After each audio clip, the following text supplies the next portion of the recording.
1976, the company was going through some things. Dad was in a position where he had to transfer, kind of to accept a promotion and move up or move over. And so he chose to buy a dealership. And the first one he bought, the store he bought, was in Austin. And June 6th of 1976, we opened. So 40 years ago. The purchase of what was ultimately named Longhorn International was a family decision, a decision between the two of them. To finance it, at least what I remember was they had to sell our home and use the money from the home to buy the business, which meant we were moving to Austin and living in an apartment. So I went to work with my dad. And so I was, I think, the first Kyrish kid that worked at Longhorn International. And I was the receptionist at age 17. And so what we did was we drove in to Austin every Sunday night, my dad and I did. And we had rented a house. I don't know even who did that, but in that house, we literally slept on cots that summer. And it was my dad and me, and then he had his secretary treasurer who was also relocating, and this head of parts, and the four of us lived in that house that summer. It was a little 3-bedroom house and 1 bathroom, and those poor men had to wait for me every morning because I got ready in the bathroom first, and then they got ready, and we all went to work every morning, and we worked all week. And then on Friday night, my dad and I would drive back to Fort Worth, and then on Sunday night we did it again, and that's what we did all summer long. And so suddenly he's a dealer in this little bitty market, Austin, Texas, and it was a little bitty market. And I remember it was in the fall of that year, and I had gone over to their home for dinner, and candidly, so that Mom could do my laundry. And so Dad says, let's go outside, I want to talk to you for a minute. Okay, so we go outside, and Dad said, you know, Dwayne, I think we may have made a mistake here. I may have made a mistake here, and I don't want you to think badly of me, but the company has offered me an opportunity to move back, and I just don't see that this thing will ever amount to anything. There's just nothing here, and I don't know how to deal with it. And I said, well, Dad, don't worry about me. I'm good. I can get a job, don't worry about me. Shortly after that, we sold 6 trucks, 6 or 8, to Superior Dairies. Dad'll remember this. Superior Dairies was kind of a big deal. Suddenly, everything changed. His attitude changed. We were in business. We made a deal. We sold trucks to a really important, at that time, local customer in Austin, Texas. And now he never looked back. Now what's the next deal? And gosh, ever since then it's been, what's the next deal? And very candidly, I learned from that. What's the next deal? Not what's the last deal. That last deal doesn't matter. What's the next deal? I think Wayne and I both learned that. Doesn't matter what the last deal was. What's the next deal? Let's move. I've been an employee here at Longhorn International for 38 years. I have known Ed Kyrish personally for probably 40 years. I started with International Harvester Company 48 years ago, next month on my birthday, in Corpus Christi. Ed had left Corpus to come to Austin, and I first heard the name Ed Kyrish at that time when I was working down there. Obviously, after I was transferred to Dallas, that's where I met, personally met Ed when he was the, I believe, the regional fleet sales manager.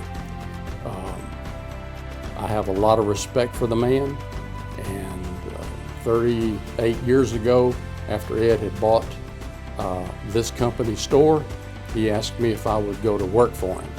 It took me about 2 seconds to say yes. I'm working for International Harvester, and Dad has, we think, a heart attack because he is working hard. He's cutting creosote telephone poles with a chainsaw above his head, holding it up there to do the work himself, and strains his chest muscles and think he has a heart attack.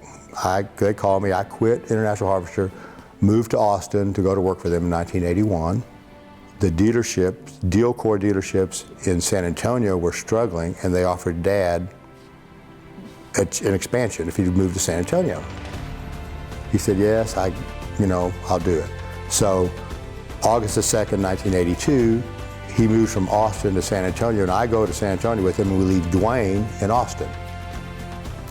Business goes forward. 87, the Houston dealerships, which are called Olympic, and it was 3 different dealerships, and they ringed it, but Olympic was having problems. They asked Ed Kyrish, said, would you be willing to take over Houston? He said yes. So then Dad moves from San Antonio to Houston and leaves me in San Antonio. So now Dwayne's in Austin, I'm in San Antonio, and he's in Houston. So by 87, we are in Houston, Texas. And we have now got a triangle of dealerships, and we did very well with Dad at the helm, and Dwayne and I learning as we went with his guidance. And that was the beginning of where we are today. And it was all based upon our opportunities that were given to us because of Dad's efforts, because he did work hard at it. He just didn't really care about the frills of things. He just wanted to succeed, and and then he ended up buying San Antonio that was in distress and turned it around. Then he bought Houston that was in distress and turned it around. And now I think there's 12 locations. And he's still going strong. Ed will never quit. Ed'll be 90 still. He'll be working when I retire. I truly believe that. It's been 27 years when he walked in this place of business. It's hard to believe that the time has gone by this quickly. When Ed came here, of course, we were all very nervous and afraid, but we still have a job, and it was a scary time. But Ed came when he flew around the corner and he parked his car. We all were watching at the window, and he didn't know that, but then we all scattered when he walked in the door. It was hilarious. I think back on it, and it's hilarious. It wasn't funny at the time. We were all so nervous. But nobody knew who was going to stay or who was going to leave. And then he came in, he says, I want you to know you've got a job if you want it. And that made me feel so good knowing I didn't have to go out on the street and start looking again. He had a way of making us feel like, this is okay. This is going to be so good. He's so ready to be here. We left that meeting feeling like we would still have a place with the company, and gosh, 20 some odd years later, I still do.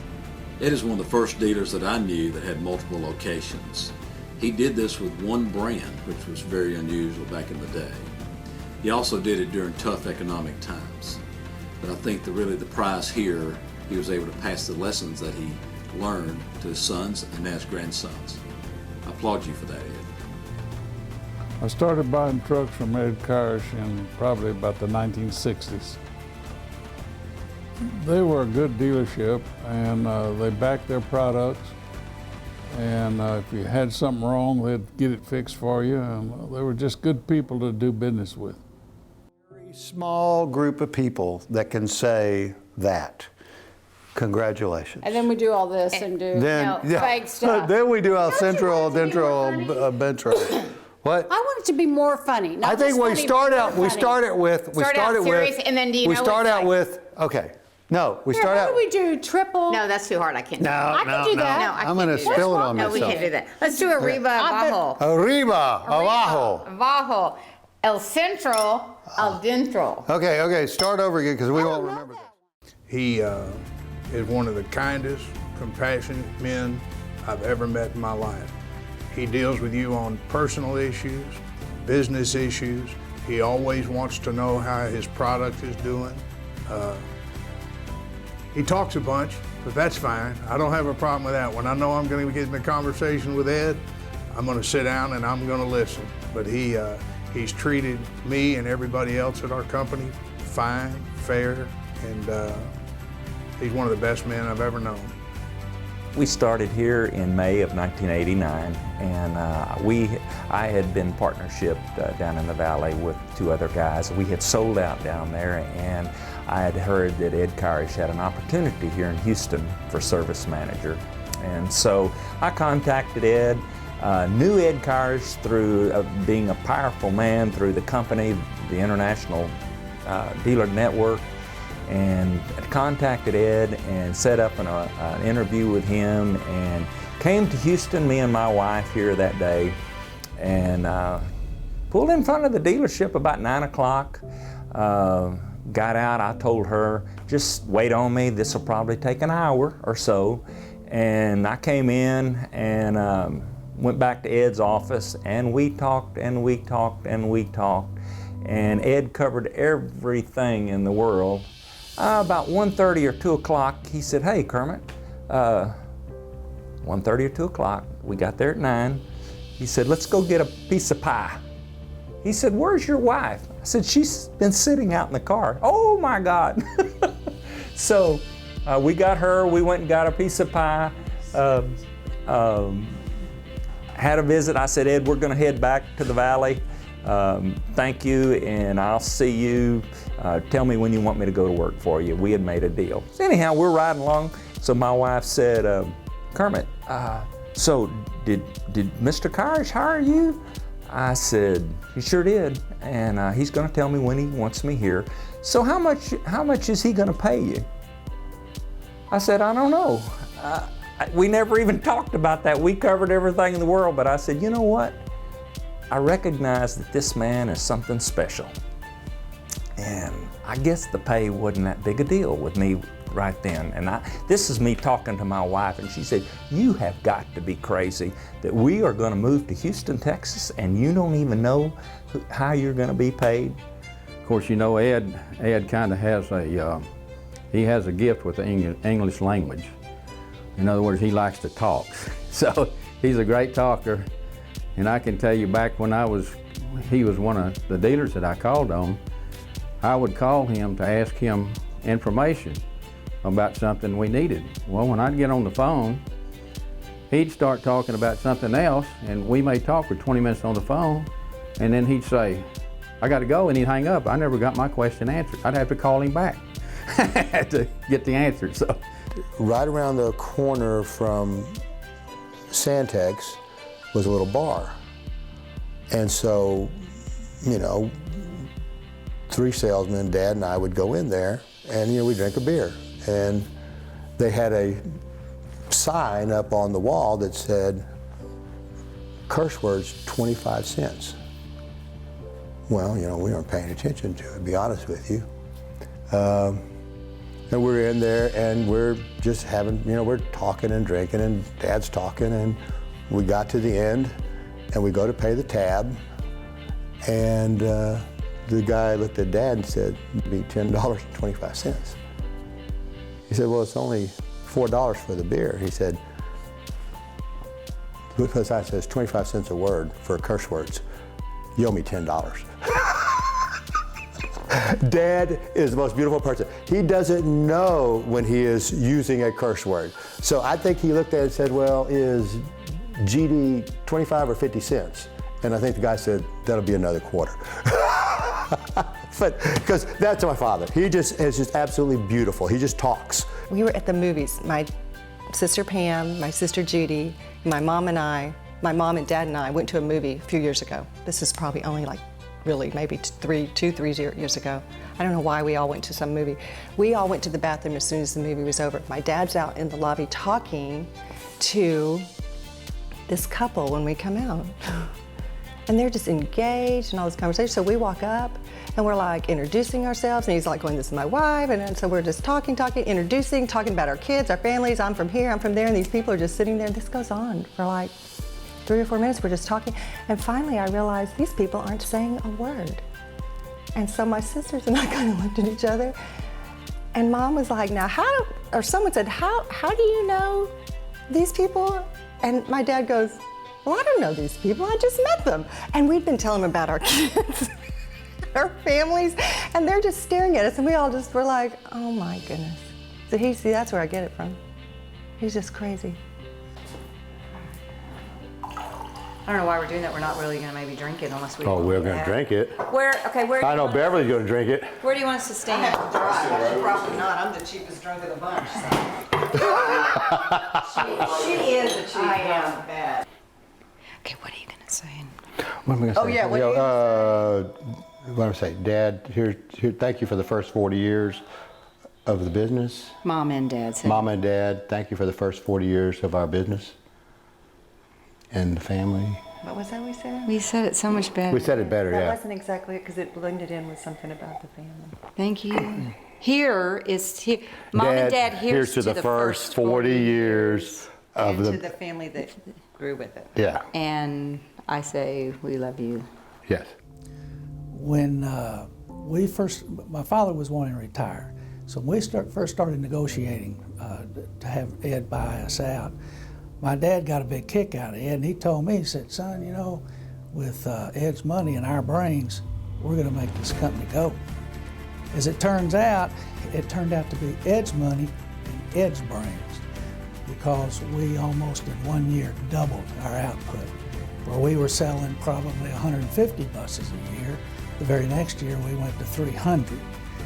Today we sell over 1,500 buses a year, and we're in 3 different locations. He earlier told me, it was interesting, that he didn't want to get into used buses. He said because used buses, a school bus can handle up to 77 children. If that bus is in an accident and 77 kids die, then of course there is no more Kyrish Enterprises. So he thought best thing to do is let's stay with new buses and let the manufacturer have the issues of legal problems with accidents. So we do not sell used buses. That was something that my father and I started out doing, just getting into the business.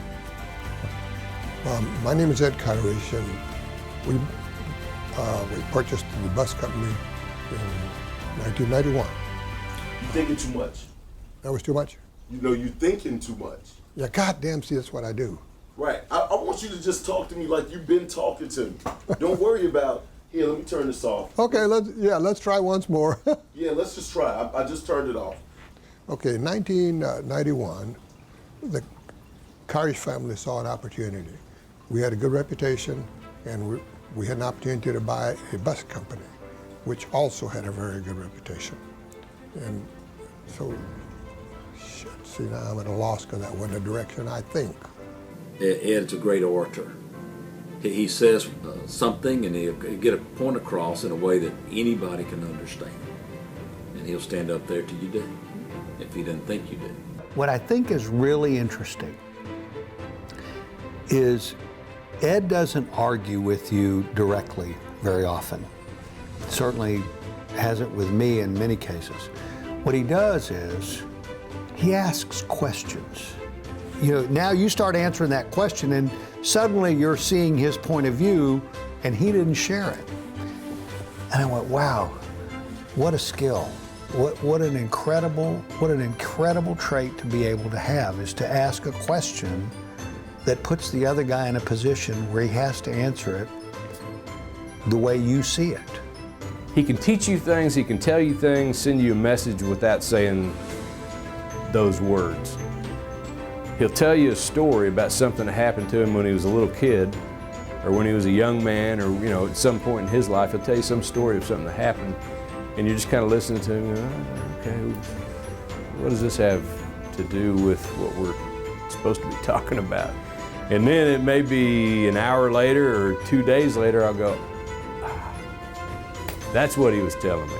So when he tells stories, when he tells people to do things, or he puts information into a situation, there's so much authority there because he's done it. He's walked the walk and can then kind of do the talk, and people respect it. And it's really cool, but that reality that he actually has that authority, I mean, that comes with a lot of history, and he's worked hard since day one. He's just so passionate about work and what he does, and it's felt by his family or his employees or whoever it is that's involved with him. And I think that's what honestly people are most drawn to, is just knowing that he's the real deal.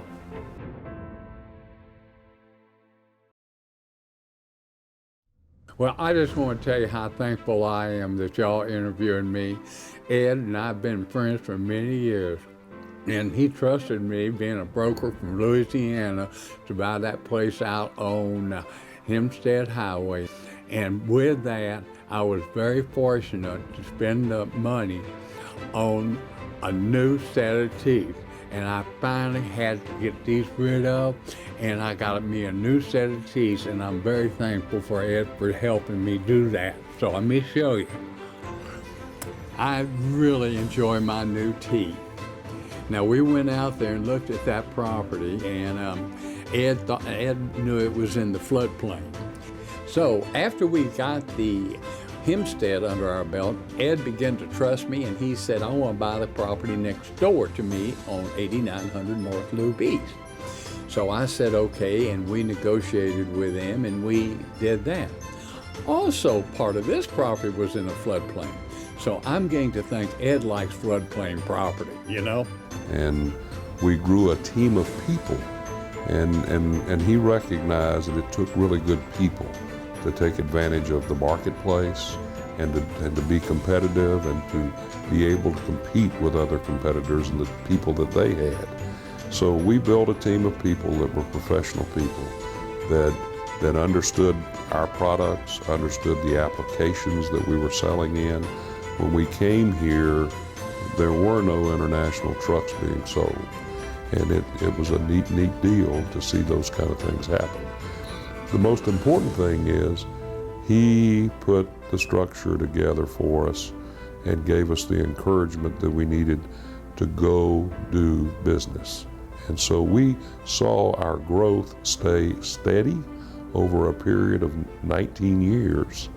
And we saw that steadiness come because he knew just exactly when to give that rope and when to hold it. And it was the neatest thing I've ever seen. I know that we're different than our competitors because we consider our employees as part of our family. And I think it's because we treat them as adults. We're not standing over them thinking that we can just let them, we can rule them. Hey, we give them decision processes, we let them make the decisions, and we support them. What I remember about Ed back in the early days and still present today, he was in the office about 2 weeks ago, is he's kind of like the Energizer Bunny. He don't ever quit. He's very sales-minded, and when we sold out to him in 2012, we knew that would eventually who bought us when we decided to get out of the business. They're the same values we have. They're a family company. They treat their customers fair, and they're honest with everybody they deal with.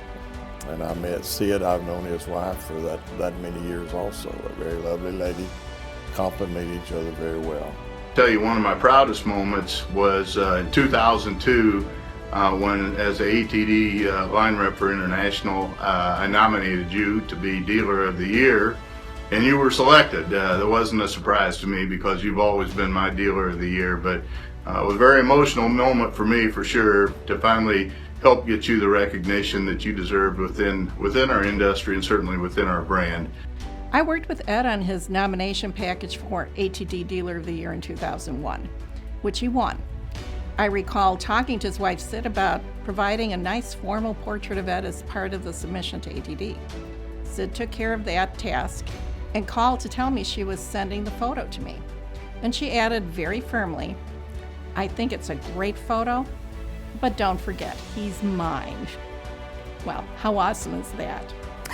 I think my mother is my father's greatest asset. They have a wonderful marriage. They're a partnership, and not just that it's business, but they love each other so much, and they're just two little peas in a pod, and they just can't not be with each other. And I think my dad put the business first a lot in his life. I think he loves it so much. I don't think he thinks of it that way, but it was okay with her because she loves him and she knew what he needed, and so that's one reason I believe he and the business are such a success, because she didn't resent the business and she fully supported him in all the things, and she was always there for us if he was gone.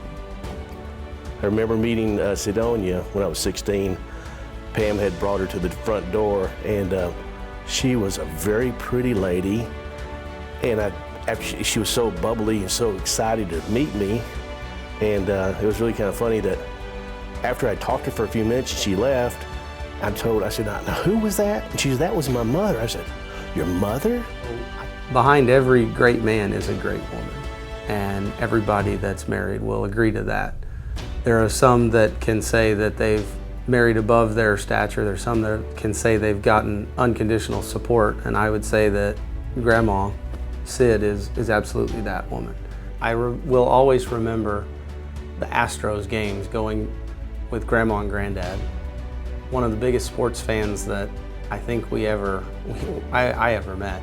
We found out that their Astro tickets are right next to ours, and so we visited a lot during Astro games, and he's very big baseball fan. They have the 4 seats right behind our 4 seats at the Astro games, and always look forward to seeing Mr. Kyrish and his wife Sid there at the game. Just, it's been a real pleasure getting to know Ed Kyrish and the Kyrish family. He's put together a real professional team down at the dealership that we deal with. We look forward to continue dealing with them, and they've been a great resource for us for speccing our trucks and dealing with any issues that arise, and just nice to have people that we can count on. And then go. Okay, then you drink. Okay. How do so it's that? Up, down, in, out. I mean, up, out, down, out, in. And when do we toast? That's it. That's the toast. No, when Arriba. do we do this? Well, when do we Abajo. do this? El Centro. Al dentro. I can't believe we don't do this. I can't. and then we sip, and then we say seriously, and then I think you go seriously, cheers. And then Here, Brad, here, click. Click it. What? Cheers.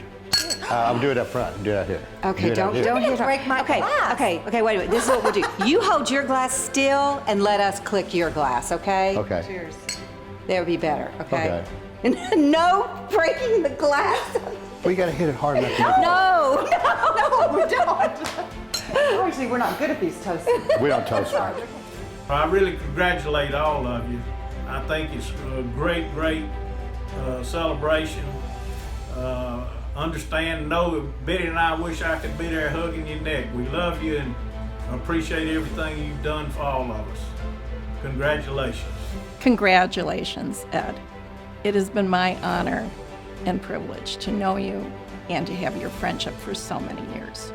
Again, congratulations to the entire Kyrish family, but especially to you two guys, the matriarch and patriarch of a great family, the legacy that will continue for many, many years. Best wishes, good health, and congratulations. First of all, I appreciate the opportunity and the faith and trust that you had in me when you hired me. And I guess after 38 years, Ed, I hope I haven't let you down. If I knew that Ed was listening right now, I would like to say thank you. Thank you for the opportunity. Thank you for the love. Thank you for the support and the challenge. And more important than that, thank you for always being consistent and steady in the way that you approach things. And the encouragement and the excitement when things got exciting. Thank you for that. I would tell him thank you very much. He's always been very interested in our company and always tried to help us all he could. From 1976 and Longhorn International to today and a Kyrish Truck Centers. Your legacy will live on forever, Granddad, because the company has now got your last name. It carries it forward. Thank you for everything. And I can tell you, I can speak for many, many of us dealers that are your friends, that none of us would probably be where we are today without your help. And I certainly appreciate that. I look forward to many more conversations with you, and I hope you and Sid are enjoying yourselves. And once again, thank you for being my friend. You were and are the mentor to many of us. Congratulations again on your 40 years as an international truck dealer. I would be remiss if I didn't express to you my appreciation for the personal support to me and the leadership you provided in the development of the Idea Lease program. Your commitment early on to the Idea Lease program provided the guiding light to many other dealers that were uncertain about Idea Lease's future. Best of everything to you and Sid in the years to come. Man and I hope to see you soon, and God bless you. I just wanted to share along with everyone else my heartfelt congratulations to you on celebrating 40 years in the truck business and being a creator of the Idea Lease business. You're a remarkable person, and you've had a profound effect on my life and my career, and I thank you for that. Your character, integrity, and loyalty are something that many of us all look up to and take note of. Mom and Dad, here's to the first 40 years of the business that you created. And to the family that has grown with it. We love you, Mom and Dad. Cheers. Congratulations, Mom and Dad. 64 years you've been married. 64 years they've been married. 40 years in business. Incredible. Woo-hoo. Very few people can say both of those things. Amazing. Congratulations, you're amazing. A toast to you. Arriba! El bajo, el centro, el dentro. So we got to do Where do we this. go? Ooh. Cheers. Love y'all. Love you. Cheers, and we love you both. All right.